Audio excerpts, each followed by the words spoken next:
Okay, I'm just gonna start talking because I have a lot I want to touch on, and I'm gonna be writing the script while I do this because this is just a little non-scripted kind of thing I want to talk about because I really am passionate about this. So, um, I think history really does repeat itself. I think everyone really knows that, but um, it's really true, and it's especially really true when you have really bad tragedies that happen.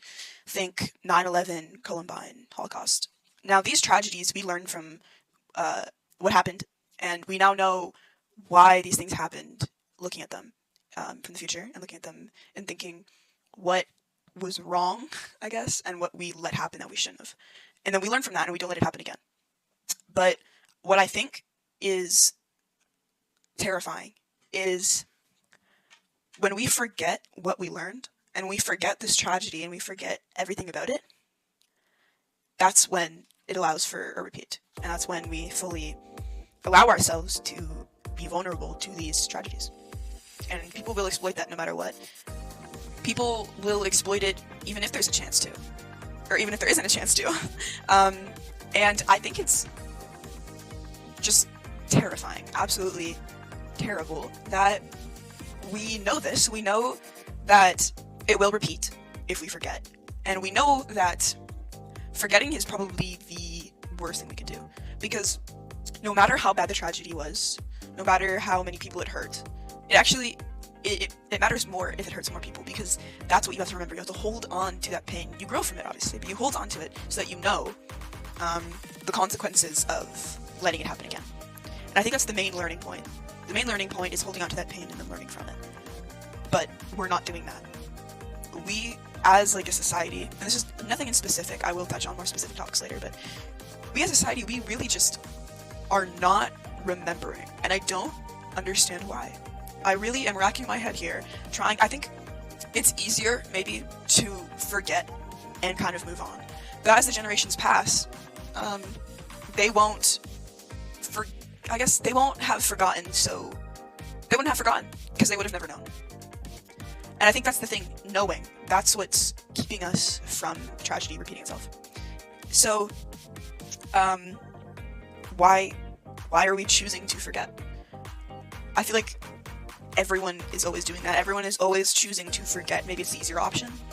Maybe it's just, I honestly can't even think of any other reason why. I can only think that it's easier to just forget about it.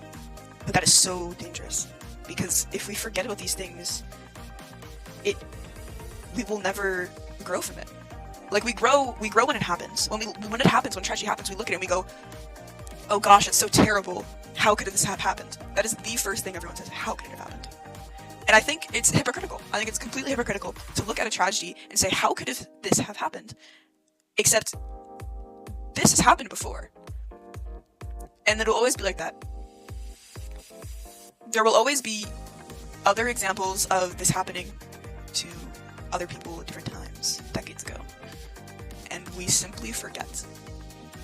And I think it comes from a place of ignorance to forget and to be willing about that. I think it's completely ignorant to choose that and then force it upon all your descendants or other future generations. And it does not benefit anyone. It harms us completely, and we let it happen, and that's what I don't get. Why do we let this happen? Why do we let ourselves forget these tragedies, knowing, completely, fully aware, believe it or not, if you choose to believe this is true, but fully aware that it will repeat itself if we forget. Why do we forget? That's the question I have for today, just because I have a lot of questions about life and people and things like that. I have quite a few questions, and I think that it's stupid. It's stupid to forget, knowing that we shouldn't. Now, the specific topic that I know quite a bit about and that I think fits this is Columbine. Columbine, if you don't know, I'll give you a quick summary.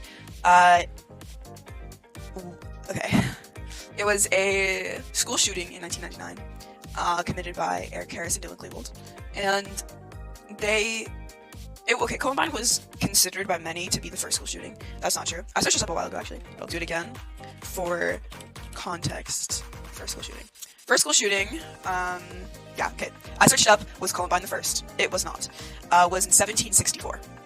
So, that shows quite a bit about us as a society, I think. But anyways, though, 1764. Okay, that is so long ago.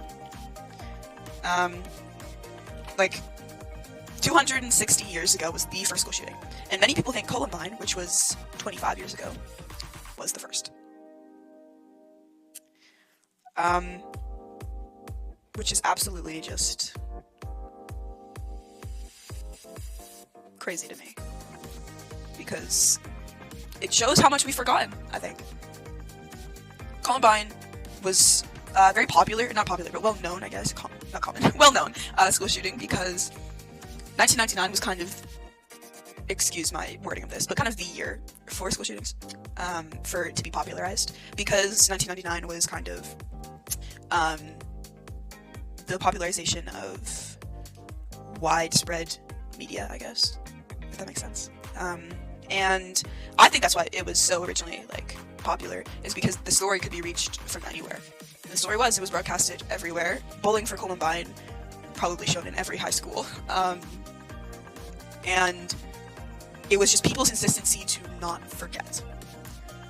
Columbine was, at the time, the worst school shooting that ever happened. And now, in terms of death. And now that has been broken by Sandy Hook, which is an elementary. So, Columbine was terrible. I mean, it's called the Columbine High School Massacre. That is the, like, full name the media coined. So, I think it was in people's insistency to not forget that. At the time, no one did. How could you, you know? So many people talking about their children who had died. Their sisters, nieces, cousins, friends. A lot of people. And mainly, it was Dylan Klebold's mom, Sue Klebold, who allowed her story and Dylan's story to be heard everywhere, with her book. Now, I've read her book. Her book, I enjoyed it. It was a good book. So if you're interested in Columbine, I definitely recommend it. And it really, when you read it, it really just sinks in how real it was. I think when you hear these things, like the statistics of school shootings, it doesn't click. Like when you hear the number of people who died in the Holocaust, that number is so big, it doesn't click in your brain. And it allows you to pass it off kind of like, oh, well, it's not that bad, you know, because you don't fully comprehend how bad it was. I think her book showed how bad it was, not for just everyone in general, but for individual people as well. I think that's a good thing. Okay, not the pain, that was worded badly. I think it's a good thing to know these stories, and so that we can grow from them. But there's been no growth. We, as a society, said at the time, never let this happen again. How could this happen? How could this happen? How could this happen? Who let this happen? And we point the blame at so many different things. We point the blame at the parents, video games, all this kind of stuff, even the shooters themselves, which I think these are fine conclusions to make. Some of them, like video games, I don't believe were the cause, but I understand why someone would think that. But I want us to think bigger here. I want us to look at the bigger picture. Why was Columbine allowed to happen? And if you really go into the details of it, it was because we breed killers as a society. We breed killers. And we breeded people who are destined to be alienated, who are destined to be rejects of society. We breed these people specifically for that role. And then when they complete the tasks that we have set out for them, that we have kind of destined for them, we turn on them like we didn't create this. Now, what do I mean by that? What I mean is, these kids, Dylan and Eric, they, at any moment in time, could have been found out. People could look in the kind of like scattered paper journals that they had. People could have questioned the pipe bombs more. People could have looked at them, looked at their demeanor, the way they are, how they interact with people, and looked at that and thought, something's wrong here. Because when you have such deep and hateful thoughts like that, it leaks out. You can't keep that inside for very long before it shows itself, because that's just not something that a 17-year-old and an 18-year-old can keep in, especially for the length they did. It's not something that anyone could. It weighs on you.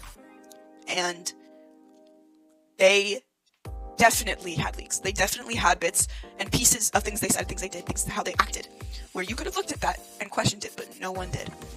And of course, I'm not blaming everyone in the world for not looking into these two specific people, but we let this happen. We create these people. We obviously do, because these people just don't come out of the blue, you know? If Eric and Dylan were not born this way, or that way, they're dead. I think that they were not born the way that they died. And that's because there's no evidence to show that as children they were ever homicidal, and there has still been no evidence. But right when they reach age 16, homicidal tendencies start. And I think if we looked at, like, even what happened during that time, you could figure out pretty easily why their homicidal tendencies kind of developed at that age. And I'll give you a quick summary.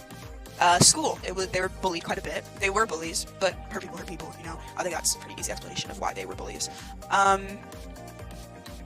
And these hierarchical school systems that we have allowed and have not questioned breed them. They breed them, and they they almost silently encourage these serious mentalities.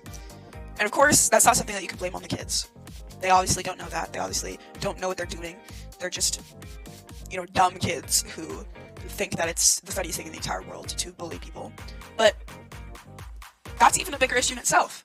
Why did they think that? Why did they think that they had a right to put down these two people? And at the end of the day, that's what they are, and that's what they still are. They are still people, just as the people who died are people deserving of respect and dignity. And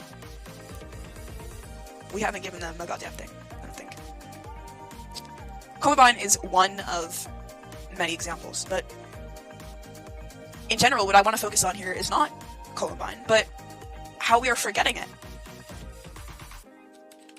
I sometimes visit this really good site, it's called the Gun Violence Archive, and I look at their last 72 hours reports, and it's all the gun violence in the last 72 hours, and it gives you some info right off the bat. I think it's a great website, but today alone, and keep in mind, it's, for me at least, almost like end of the evening, there has been 5 gun violence reports. And yesterday there was 1, 2, 3, 4, 5, 6, 7, 8, 9, 10, 11, 12, 13, 14, 15, 16, 17, 18, 19, 20. That's the first page. I'm gonna keep counting. 21, 22, 23, 24, 25, 26, 27, 28, 29, 30, 31, 32, 33. Okay, it just keeps going. But you understand my point. There has been so much forgetting. And it's so deadly. And I don't know why we're even still here. We know how to not forget. We know the consequences of forgetting. But here we are, forgetting away. Acting as if everything is just completely fine and everything, you know, will always be fine. And if you're listening to this right now, I just want you to take a critical look at your life. A critical look at, like, how you view these tragedies. Any and all tragedies you know of. 9/11, Columbine, Holocaust. Doesn't even matter which ones. But I want you to look at them and I want you to think, have I forgotten? Because the answer is probably yes. If you've forgotten your actions, in your words, or in your whatever, it is just scary. Because this could happen again. And in cases like Columbine, it happens every single day, multiple times. I think that in itself just kind of proves where we are as a society and how developed we are. Thank you for listening, if you are still listening. I know this one was kind of boring, but thank you for listening, because it does mean a lot. Alright, bye!